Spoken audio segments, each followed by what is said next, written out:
Acepté un matrimonio por contrato para salvar el negocio de mi familia, pero el único que parecía tomárselo en serio era él. Cuando mi padre me dijo que solo había dos opciones, pensé que estaba bromeando. La primera era perder la cafetería que mi familia había tenido durante 40 años. La segunda, casarme con un hombre al que apenas había visto 2 veces. Es solo un contrato de 1 año, me dijo mientras evitaba mirarme a los ojos. Después cada quien sigue con su vida.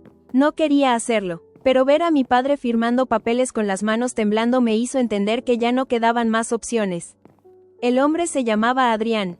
Era el dueño de una cadena de hoteles y, según todos los que lo conocían, era frío, serio y completamente incapaz de enamorarse.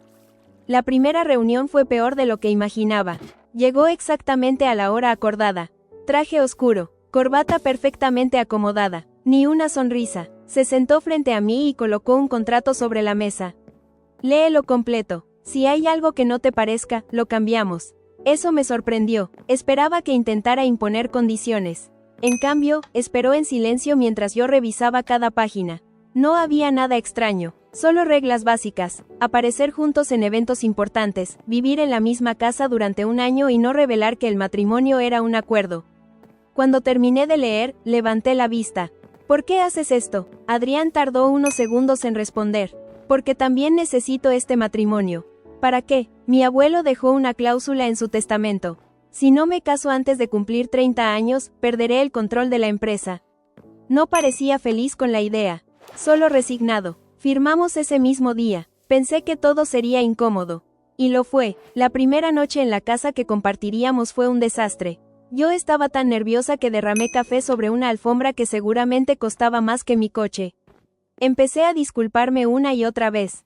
Él simplemente llamó al personal de limpieza. Después me miró. ¿Te quemaste? Parpadeé. ¿Qué? El café estaba caliente. Miró mi mano antes que la alfombra.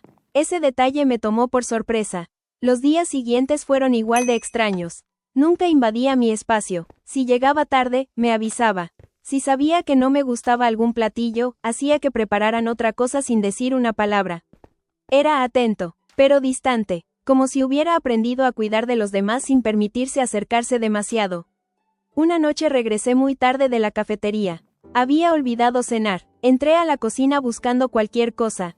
Encontré un plato cubierto con papel aluminio. Todavía estaba tibio. Al lado había una nota escrita a mano. La cocinera se fue hace 2 horas. Le pedí que dejara esto por si volvías tarde. No tenía firma, pero no hacía falta. Sonreí sin darme cuenta. Desde el pasillo escuché su voz. Si no te gusta, puedo pedir otra cosa. Me giré. Estaba de pie, todavía con la camisa del trabajo, claramente esperando mi respuesta. No tenías que hacer esto.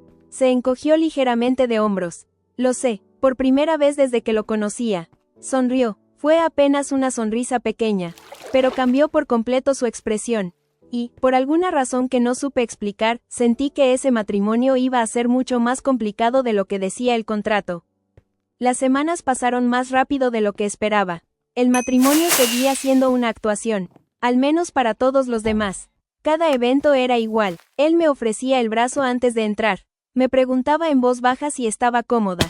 Esperaba a que terminara de hablar con alguien antes de marcharse. Y cuando las cámaras aparecían, sonreía solo lo suficiente para que nadie sospechara. Fuera de esas situaciones, seguíamos siendo 2 completos desconocidos. O eso intentaba creer. Una tarde decidí cerrar la cafetería más temprano. Había llovido todo el día y casi no llegaron clientes. Al llegar a casa noté que todas las luces estaban apagadas. Pensé que Adrián seguía trabajando. Subí a mi habitación para cambiarme, pero al pasar frente a su despacho escuché un golpe. Luego otro. Abrí la puerta con cuidado. Lo encontré intentando alcanzar una caja en el estante más alto. La caja cayó al suelo y decenas de fotografías quedaron esparcidas. Me agaché para ayudarle. Tomé una de las fotos. Era un niño de unos 10 años sonriendo junto a una mujer. ¿Tu mamá? Él asintió sin levantar la vista. Murió cuando yo tenía 12. No supe qué decir. Era la primera vez que hablaba de algo personal. Mientras recogíamos las fotos, apareció una pequeña libreta. Él intentó guardarla enseguida, pero sin querer la abrí por la mitad. Había una lista escrita a mano. Cosas que debo recordar. Las primeras líneas parecían normales. Tomar agua. Dormir más de 5 horas. Llamar al abuelo los domingos. pero más abajo había otras anotaciones. A ella no le gusta el café demasiado amargo. Prefiere las películas dobladas porque así puede cocinar mientras las ve. Siempre olvida llevar paraguas cuando llueve. No le gusta dormir con la ventana abierta. Sentí un calor extraño en las mejillas. Levanté la vista lentamente. ¿Esto es sobre mí? Él se quedó completamente inmóvil. Luego tomó la libreta con cierta vergüenza. Sí. ¿Por qué escribes todo eso? Guardó silencio unos segundos. Porque tengo mala memoria para los detalles. Lo miré sin entender. Pero los detalles son importantes para las personas que quiero cuidar. La última frase salió tan natural que ambos nos quedamos congelados. Él fue el primero en reaccionar. Quise decir, durante el contrato. Sonreí. Era la primera vez que lo veía ponerse nervioso. Y, curiosamente, me pareció adorable. Días después llegó la cena anual de su empresa. Era el evento más importante del año. Cuando entramos al salón, todas las miradas se posaron sobre nosotros. Los directivos se acercaban a felicitarlo por su matrimonio. Algunos incluso comentaban que nunca lo habían visto tan tranquilo. Todo iba bien, hasta que apareció una mujer, alta, elegante, con una seguridad que llenaba la habitación. Se acercó directamente a Adrián. ¡Qué sorpresa verte casado! Él perdió la sonrisa al instante. Hola, Victoria. Ella apenas me dedicó una mirada. ¿No vas a presentarme? Adrián tomó mi mano con firmeza. Ella es mi esposa. Victoria sonrió, pero no era una sonrisa amable. Vaya, pensé que seguirías esperando a la única mujer que realmente amaste. Sentí como la mano de Adrián se tensaba alrededor de la mía. Él no respondió, solo la observó en silencio. Victoria se inclinó un poco hacia mí. Ten cuidado, Adrián tiene la costumbre de sacrificar su felicidad por cumplir promesas. Y antes de irse, añadió algo que me dejó pensando toda la noche. Pregúntale por qué nunca se casó, hasta ahora. Cuando desapareció entre la gente, miré a Adrián. ¿Quién era ella? Él respiró hondo. Alguien que pertenece a un capítulo de mi vida que juré no volver a abrir. Por primera vez desde que nos casamos. Tuve miedo de conocer su pasado. No pregunté nada esa noche. Durante el camino de regreso, Adrián condujo en silencio. Yo miraba por la ventana, pero mi cabeza seguía dando vueltas a la misma frase. La única mujer que realmente amaste. Al llegar a la casa, él apagó el motor, pero no bajó del coche. Sé que quieres preguntar. Lo miré, solo si quieres contarlo. Se quedó unos segundos pensando. Victoria fue mi prometida. Sentí un pequeño vacío en el estómago. ¿Qué pasó? Sonrió con amargura. Descubrí que estaba conmigo porque algún día heredaría la empresa de mi abuelo. No era la respuesta que esperaba. ¿Cómo lo supiste? Escuché una conversación. Le dijo a una amiga que enamorarse de mí nunca había sido el plan, solo era el camino más corto para llegar a la presidencia del grupo. Bajó la mirada hacia el volante. Cancelé la boda una semana antes. No supe qué decir. Por primera vez entendí por qué le costaba tanto confiar en las personas. Y desde entonces decidí que nunca volvería a mezclar los negocios con los sentimientos. La ironía era evidente. Ahora estaba casado por un contrato. Los días siguientes intenté actuar como siempre. Pero algo había cambiado. Empecé a notar pequeños detalles que antes ignoraba. Cada mañana encontraba una taza de té lista porque él había recordado que el café me quitaba el sueño. Si salía temprano, recibía un mensaje. Que tengas un buen día. Si llegaba tarde, otro. Avísame cuando estés en casa. Nunca era invasivo. Nunca esperaba una respuesta inmediata. Simplemente, estaba pendiente de mí. Y sin darme cuenta, yo empecé a hacer lo mismo. Si sabía que tenía reuniones largas, le guardaba un pedazo del pastel que preparábamos en la cafetería. Si llegaba cansado, le dejaba una taza de chocolate caliente en su escritorio. Ninguno decía nada, pero ambos entendíamos el gesto. Un sábado por la mañana encontré una caja llena de herramientas en el jardín. Adrián estaba intentando reparar una vieja banca de madera. Me reí, pensé que contratarías a alguien. Él levantó la vista. Mi abuelo decía que hay cosas que uno debe arreglar con sus propias manos. Me senté a su lado. ¿Necesitas ayuda? Me pasó una lija. Terminamos cubiertos de polvo y pintura. Cuando acabamos, la banca quedó bastante torcida. La miramos unos segundos. Luego empezamos a reírnos. Era la primera vez que lo escuchaba reír de verdad. No esa sonrisa educada que mostraba en los eventos. Una risa sincera, contagiosa. Cuando dejó de reír, nuestras miradas se encontraron. Estábamos demasiado cerca. Ninguno se movió. Por un instante pensé que iba a besarme. Pero sonó su teléfono. Él dio un paso atrás de inmediato. Contestó. Su expresión cambió por completo. ¿Qué pasó? Escuchó unos segundos. Voy para allá. Colgó y tomó las llaves del coche. ¿Ocurrió algo? Mi abuelo sufrió un desmayo. Llegamos al hospital en menos de 20 minutos. El médico nos explicó que había sido una descompensación, pero que estaba estable. Cuando por fin nos dejaron pasar, el abuelo de Adrián nos recibió con una sonrisa cansada. Ya era hora de que vinieran. Después me hizo una seña para acercarme. ¿Puedo hablar contigo a solas? Miré a Adrián. Él asintió y salió de la habitación. El anciano tomó mi mano. ¿Sabes por qué insistí tanto en que Adrián se casara? Negué con la cabeza. Porque después de que canceló aquella boda dejó de vivir. Trabajaba, dormía, comía, pero ya no vivía. Hizo una pausa antes de continuar. Desde que apareciste, volvió a sonreír. Sentí que el corazón se aceleraba. No sé cuánto dure este viejo cuerpo, dijo con una pequeña risa, pero prométeme una cosa. ¿Cuál? Si algún día descubres que también lo amas. No esperes a que sea demasiado tarde para decírselo. Antes de que pudiera responder, la puerta se abrió. Una enfermera entró apresurada. ¿Familia del señor Adrián? Los dos nos giramos. Hay un problema con la empresa. Necesitan que vayan de inmediato. El abuelo cerró los ojos, como si ya supiera lo que venía. Y, antes de que saliéramos, murmuró algo que apenas alcancé a escuchar. El trayecto de regreso fue el más largo que habíamos hecho. Adrián no apartaba la vista del camino. Yo no dejaba de pensar en las palabras de su abuelo. Desde que apareciste, volvió a sonreír. Al llegar a las oficinas, encontramos a todo el equipo reunido en la sala de juntas.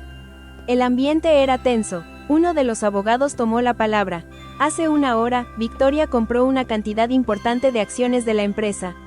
Adrián frunció el ceño. Eso no es suficiente para tomar el control. No, el abogado respiró hondo. Pero no vino sola. Encendió la pantalla. Apareció el nombre de un grupo empresarial extranjero que llevaba años intentando comprar la compañía. Victoria hizo una alianza con ellos. Mi estómago se hizo un nudo. Si conseguían convencer a algunos accionistas más, podrían desplazar a Adrián de la presidencia. Él permaneció tranquilo, demasiado tranquilo. ¿Qué quieren? Que vendas tu participación antes de la próxima junta. Y si me niego, van a intentar demostrar que tu matrimonio es un fraude para invalidar la cláusula del testamento. Sentí un escalofrío. Todos los presentes nos miraron. Nuestro matrimonio era un contrato. Si lo descubrían, Adrián perdería la empresa. Y mi familia volvería a quedarse sin la ayuda económica que había salvado la cafetería. Esa noche cenamos en silencio. Por primera vez desde que llegué a esa casa, ninguno tenía apetito. Fui a la cocina por un vaso de agua. Encontré a Adrián sentado en la terraza, mirando el jardín. Me senté a su lado. ¿Tienes miedo? Tardó unos segundos en responder. Sí, era la primera vez que lo admitía. ¿De perder la empresa? Negó lentamente. No, lo miré. Tengo miedo de que cuando todo esto termine, tú te vayas. El corazón me dio un vuelco. No esperaba escuchar eso. Él soltó una pequeña risa. Qué irónico. ¿Por qué? Firmé un contrato pensando que sería incapaz de enamorarme otra vez. Bajó la mirada. Y ahora el contrato es lo único que me recuerda que algún día tendrás que irte. Ninguno habló. El viento movía las hojas de los árboles. Sin pensarlo demasiado, tomé su mano. Él entrelazó sus dedos con los míos. No dijo nada, pero tampoco la soltó. 2 días después se celebró la junta de accionistas. Victoria llegó con una sonrisa que me puso nerviosa desde el primer instante. Cuando terminó la reunión, se acercó a mí. ¿Podemos hablar? Acepté. Fuimos al jardín del edificio. Ella cruzó los brazos. ¿Lo amas? La pregunta me tomó por sorpresa. Eso no es asunto tuyo. Sonrió. No me respondiste. Guardé silencio. Entonces sacó un sobre de su bolso. Tal vez esto te ayude a decidir. Dentro había una copia del contrato matrimonial. Sentí que la sangre se me helaba. ¿Cómo conseguiste esto? Eso da igual. Volvió a guardar el sobre. Si Adrián no vende la empresa antes del viernes, esto estará en manos de todos los accionistas, y también de la prensa. Respiré hondo. ¿Qué ganas con eso? Por primera vez dejó de sonreír. Recuperar lo que era mío. Negué con la cabeza. Nunca fue tuyo. Ella dio un paso más cerca. Entonces convéncelo de renunciar, o prepárate para verlo perder absolutamente todo. Se dio la vuelta y se marchó. Me quedé sola, con el corazón acelerado. Cuando levanté la vista, vi a Adrián esperándome al otro lado del jardín. Había visto mi expresión. Se acercó despacio. ¿Qué pasó? Lo abracé con fuerza. Él se quedó inmóvil unos segundos antes de devolverme el abrazo. Apoyé la frente en su pecho. Y entendí que ya no me daba miedo perder el contrato. Me daba miedo perderlo a él. Pero todavía no era capaz de decirlo. Y el viernes, era el último día que teníamos para evitar que todo se derrumbara. El viernes llegó demasiado rápido. Dormí apenas un par de horas. Cada vez que cerraba los ojos imaginaba el mismo escenario, los titulares, los accionistas descubriendo el contrato, Adrián perdiendo la empresa, y yo viendo cómo todo se derrumbaba por un acuerdo que, hacía tiempo, había dejado de sentirse como un acuerdo. A las 8 de la mañana estábamos en la sala de juntas. Victoria ya estaba allí, vestía de blanco, como si hubiera ido a celebrar una victoria. Cuando nos vio entrar, sonrió. Pensé que vendrían con un abogado. Adrián dejó su portafolio sobre la mesa. Vine a escuchar qué quieres. Ella deslizó un documento hacia él. Firma la venta de tus acciones y el contrato desaparecerá para siempre. Él apenas lo miró. No, Victoria suspiró. Entonces no me dejas otra opción. Sacó una memoria USB de su bolso y la colocó sobre la mesa. Aquí está la copia del contrato. En cuanto termine esta reunión, se enviará automáticamente a todos los accionistas y a varios medios de comunicación. Sentí un nudo en el estómago. Adrián permaneció en silencio. Entonces hizo algo que nadie esperaba. Tomó mi mano. Frente a todos. No voy a vender la empresa. Victoria sonrió. Perfecto. Se giró hacia su asistente. Envíalo. El asistente abrió la computadora. Pero antes de que pudiera hacer clic, la puerta de la sala se abrió de golpe. Era el abuelo de Adrián. Pálido, con un bastón en una mano y un sobre en la otra. Todos se levantaron de inmediato. La reunión aún no ha terminado, dijo con una firmeza que hizo callar a toda la sala. Caminó lentamente hasta la cabecera de la mesa. Luego dejó el sobre frente a los abogados. Lean la última adenda de mi testamento. Uno de ellos abrió el documento. Sus ojos se abrieron por la sorpresa. Esto fue firmado hace 3 meses. Victoria frunció el ceño. ¿Qué dice? El abogado aclaró la garganta. El señor modificó la cláusula matrimonial. El silencio era absoluto. A partir de esta modificación, el matrimonio ya no es un requisito para conservar la empresa. Victoria sonrió con satisfacción, pero el abogado no había terminado. Siempre y cuando se demuestre que la persona elegida actuó de buena fe y puso el bienestar de la familia por encima del interés económico. El abogado levantó otro documento. Y el señor dejó una carta explicando por qué hizo este cambio. Comenzó a leer. El día que vi a mi nieto sonreír mientras preparaba café con ella en la cocina, entendí que ya había encontrado lo que llevaba años buscando. Si algún día ese matrimonio deja de existir, quiero que sea porque el amor terminó. No porque un contrato los obligó a seguir juntos. Sentí un nudo en la garganta. El abuelo miró a Victoria. Perdiste desde el momento en que pensaste que todo se compraba con dinero. Ella se quedó completamente inmóvil. Por primera vez, no tenía nada que decir. El abogado cerró la carpeta. Aunque el contrato se hiciera público, ya no afectaría el control de la empresa. Victoria apretó los labios. Había apostado todo a una amenaza que acababa de quedarse sin valor. Tomó su bolso y caminó hacia la puerta. Antes de salir, se detuvo. Miró a Adrián. Espero que esta vez no vuelvas a perder a la mujer que amas. Y se fue. La sala quedó en silencio. Los accionistas comenzaron a levantarse poco a poco. En menos de 5 minutos, solo quedábamos el abuelo, Adrián y yo. Él se acercó a nosotros con una sonrisa cansada. Creo que ya no me necesitan aquí. Y salió, dejándonos completamente solos. Adrián me miró. Por primera vez desde que lo conocía, parecía nervioso. Mucho más nervioso que el día en que firmamos el contrato. Respiró hondo. Ya no existe ninguna obligación. Asentí. Lo sé. Si quieres irte, lo entenderé. Sentí un nudo en la garganta. Di un paso hacia él. Luego otro. Hasta quedar frente a frente. ¿Y si ya no quiero irme? Él me miró como si no hubiera escuchado bien. Sonreí entre lágrimas. Hace mucho tiempo dejamos de fingir. Le tomé las manos. Y hace todavía más tiempo dejé de verte como el hombre con el que firmé un contrato. Él tragó saliva. ¿Qué estás diciendo? No lo dejé terminar. Me puse de puntillas. Y lo besé. Fue un beso lento, sin prisa, como si ambos hubiéramos esperado ese momento desde el día en que nos conocimos. Cuando nos separamos, Adrián apoyó su frente contra la mía y sonrió. Entonces, reí. Creo que deberíamos romper el contrato. Él levantó una ceja. ¿Y casarnos otra vez? Sí, pero esta vez, Tomó mi mano y besó mis nudillos. Sin ninguna cláusula de por medio.